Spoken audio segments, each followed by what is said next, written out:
اینجا تا به چند از سوالات متداولی که از من پرسیده میشه همیشه جواب بدم.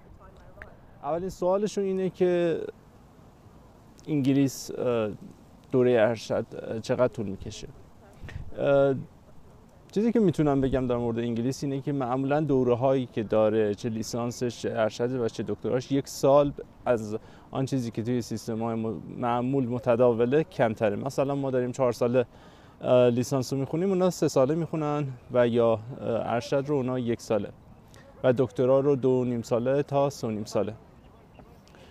اما همین دوره ارشد ما 18 ماهه و 2 ساله هم توی انگلیس داریم که تحت عنوان ریسرچ شناخته میشه و مدتش طولانی تره و طبیعتاً این دوره های ریسرچ ممکنه به شما فاند هم بدن.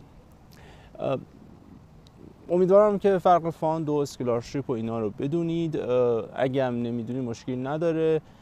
اگه ابتدای مسیر اپلای کردن هستید، فاند به پولی داده میشه، به پولی گفته میشه که اون دانشگاه یا اون استاد که بهش کردیت دادن به شما به عنوان یک حقوق ماهانه میده و شما از اون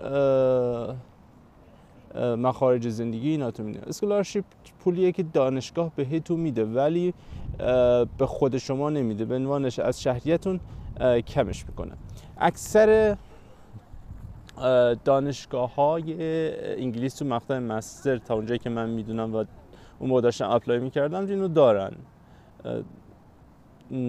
اسکولارشیپ رو دارن. حالا بسته به نوع دانشگاه و رشته و اینها متفاوته و شما باید اینجا اونجاهایی که شما اگه هر چقدر خوبتر بگردین سرچ کنید به نفعتونه.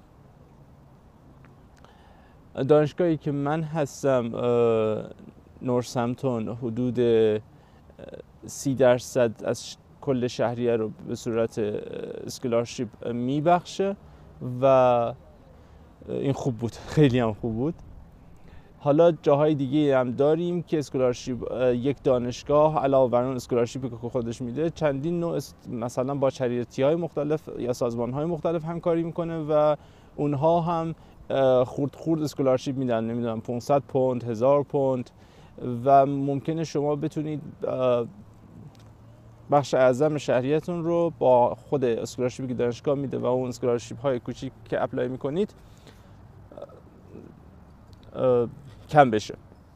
یه نکته‌ای که باید توجه کنید موقع اپلای کردن، هی حرف تو حرف میشه ولی بذارید بگم فراموش نکنم، این که اونجا بخونید آیا اسکولارشیپی که دانشگاه میده با هنگام اپلای شما اتوماتیک خودش براش اپلای میشه یا نه، چون بعضی از دانشگاه‌ها باید خودتون جداگونه برای اسکولارشیپ اقدام کنید و بعضی نه، مثل دانشگاهی که من داشتم متناسب با اون چیزی که اون SOP که نوشتید برای هنگام اپلای خودش بهتون از 10 تا 30% از شهریه اسکولارشیپ میده. حالا همه دانشگاه درصدی نیست، بعضیا به صورت مبلغ مثلا میگن 8000 پوند بهتون اسکولارشیپ میدیم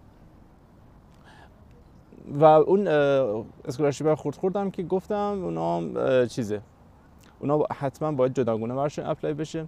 خب دوره 1 سال دوره مستر اگه ریسرچ نباشه، سوالی که بعد از این من معمولا ازم میپرسن اینه که آیا برای این دوره های 1 ساله راحت ویزا میدن، ریجکت نمیکنن؟